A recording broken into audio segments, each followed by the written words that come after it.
안녕하세요. 연세 H원 황종호 원장입니다.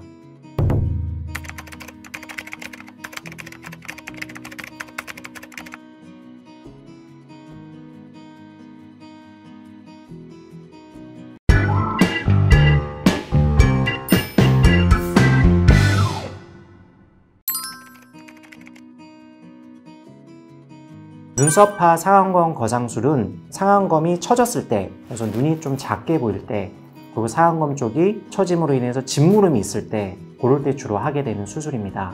눈썹파 상안검 거상술은 이름 그대로 눈썹 아래로 이렇게 절개가 들어갑니다.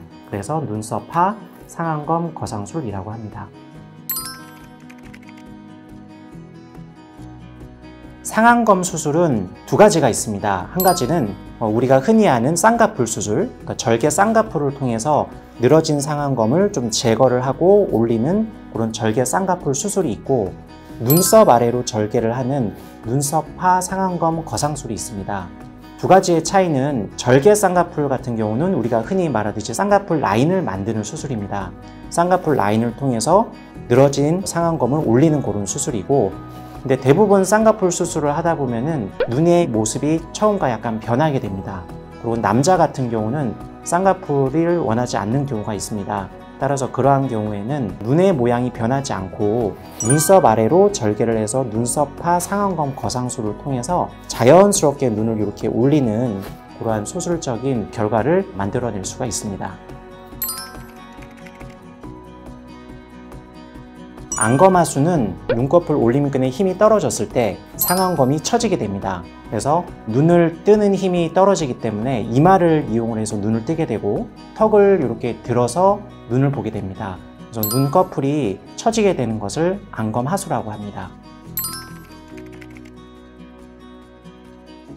눈매 교정술이 필요한 이유는 안검하수가 있으면 눈꺼풀을 올리는 힘이 떨어지기 때문에 이마에 이렇게 주름이 생기고 턱을 들어서 상대방을 보기 때문에 이런 것을 방지하기 위해서 눈꺼풀 올림근의 힘을 강화를 하게 됩니다. 여러 가지 수술적인 방법으로 눈을 크게 뜨게 그렇게 도와지는 수술입니다. 진료실에서 눈 수술 상담을 하다 보면은 대부분 연세 드신 어머님들이 오셔서 대체로 눈썹도 많이 처져 있어서 눈썹이 찌르기 때문에 눈물이 나오고 눈썹 끝이 짓무르는 그런 형상이 생깁니다. 그래서 눈밑지방 수술뿐만 아니라 눈썹파 상안검 거상술이나 절개 쌍꺼풀을 같이 필요한 경우가 굉장히 많습니다. 그래서 눈 수술을 할 때에는 눈밑지방 수술뿐만이 아니라 동시에 상안검 거상술 같은 것도 필요하고, 대체로 동양인 같은 경우에는 눈이 좀 작은 경우가 많습니다. 그럴 때에는 뒤트임이나 앞트임 수술을 같이 하는 경우도 많습니다.